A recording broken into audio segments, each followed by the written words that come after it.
Good evening, everyone. Namaste to you. Namaste to you all. I'm Swami Chaitanananda, and between 1973 and 1982, I studied with, was a disciple of, and spent quite a lot of time with Swami Muktananda. And he began every program that he did by saying, with great love and respect, I welcome you all. And it was Muktananda's attitude that it's a very simple and profound demonstration of wisdom and spirituality was to understand that the same creative power that has given life to us has given life to everyone. That divine light, that ultimate creative energy is in each person equally. And so, it should be our understanding always to feel our connectedness and to welcome everyone with love and with respect.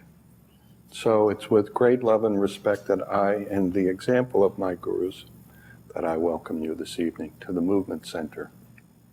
We here at the Movement Center live a simple contemplative life based upon, let's say, rooted in the conversation about what it is to be a human being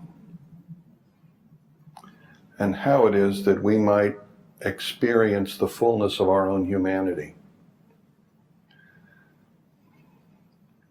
And this conversation has been going on for at least 6,500 years. This conversation is a conversation that has been so important to these people that they have kept it alive and kept the fundamental traditions that sustain this conversation alive even today, from at least 6,500 years ago. And this is a conversation that has passed through many stages. It first took the form of the Vedas. And the Vedas postulate, and for the next thing is this, I want to say, this conversation is not about belief.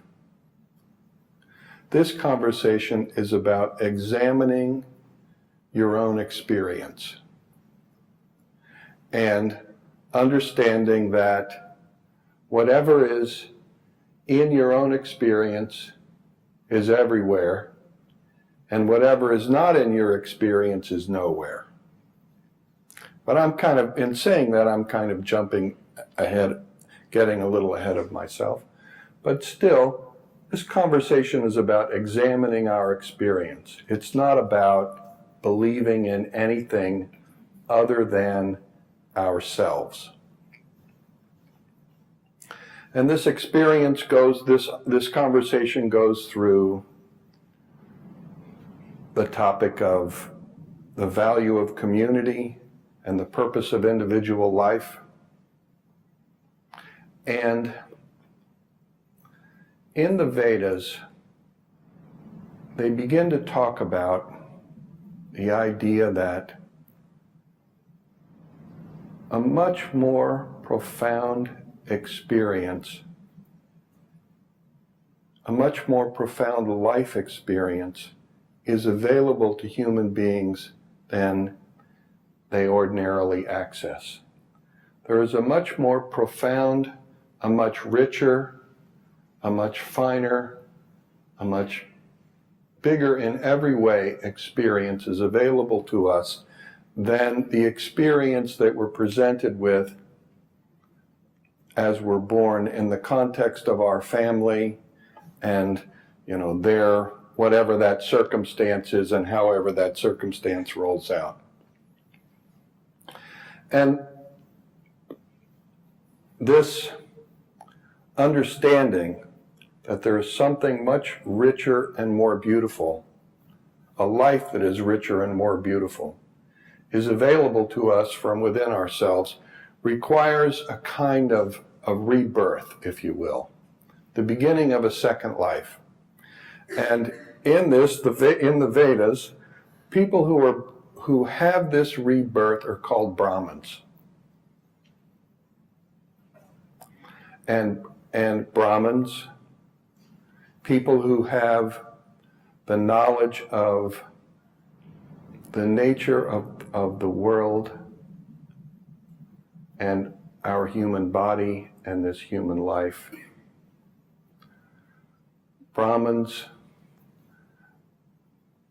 have the responsibility to cultivate themselves and to serve humanity, to serve the community.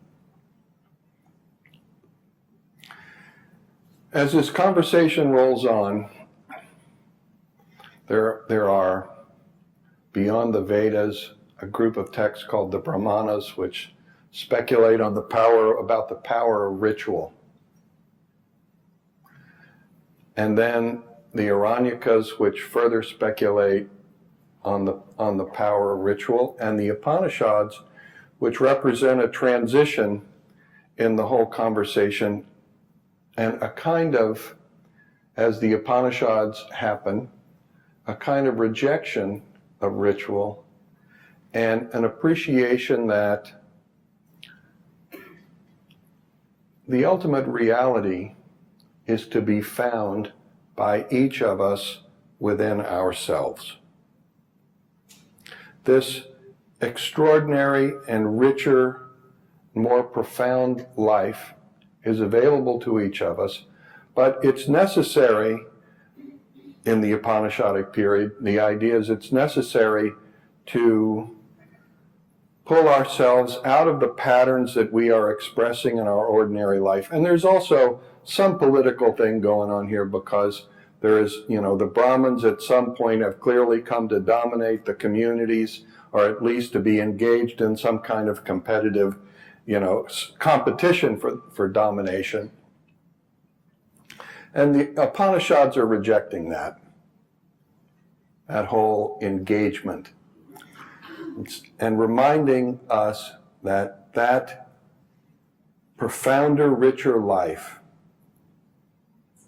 that rebirth into a deeper dimension of ourselves, requires us in some way to turn our attention from the patterns of our ordinary day and our ordinary life to a deeper place within us, and to hold that awareness within ourselves until such time as we are firmly established in it and can move about in the world, in society, without ever losing our contact with or understanding of that extraordinary sweetness and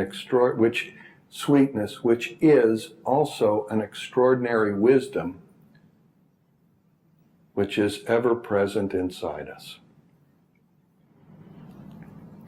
And then later on, the conversation becomes dominated by the scripture of yoga and Sankhya. And the yoga sutras basically say the problem is the mind. And Sankhya and yoga go into, yoga more than Sankhya, yoga goes into the issue of mind. Basically, the view is, however it is that we see the world is really how we are. we don't see the world as it is. We see the world as we are. And whatever we see in the world and whatever we see in others is really us looking in a mirror.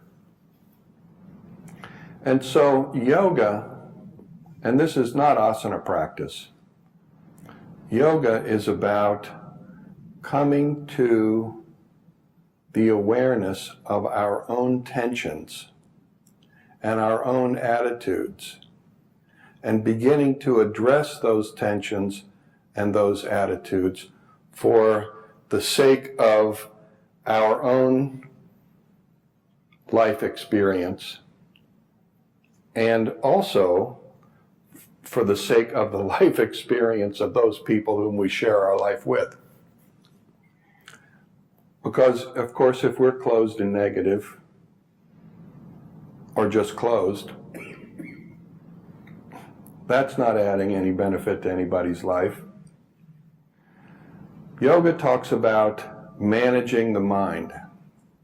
Sankhya begins to look at is a statement of, from the position of the fully awakened mind, what is the world?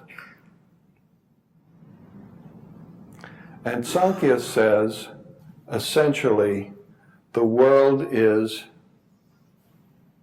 nothing but consciousness, which is resonant, and in its resonance gives rise to curtains of sound and light. And it says, basically, Sankhya, that each of us is layers of sound in an infinite field of resonant, vibrant, pure awareness. All the different wavelengths of that resonance interacting with each other become like curtains, like rainbows of sound. And Sankhya goes on to postulate that there are 24 layers of sound, 24 different frequencies, if you will, interacting with one another that give rise to all of this complex, diverse, extraordinary, amazing manifestation that is the universe and all the forms of life that are present within it. And also out of the Upanishads, and around the same time that yoga and Sankhya are coming together, Buddhism and Jainism also start to happen and begin to participate in this conversation as well. And finally, the last layer of this discussion, it starts to show up in about the 5th century AD, and in the form of what are called agamas. And the agamas have as their title various tantras. And this tradition, the agamic tradition, which produces so many different tantras, is really the refinement of the philosophical statements that have been made in the Vedas and the Upanishads and Sankhya. And it is also the ultimate statement of the technology that is present in yoga for managing our mind and coming to an understanding in managing our mind of who we really are and what the heck we're doing here in this world.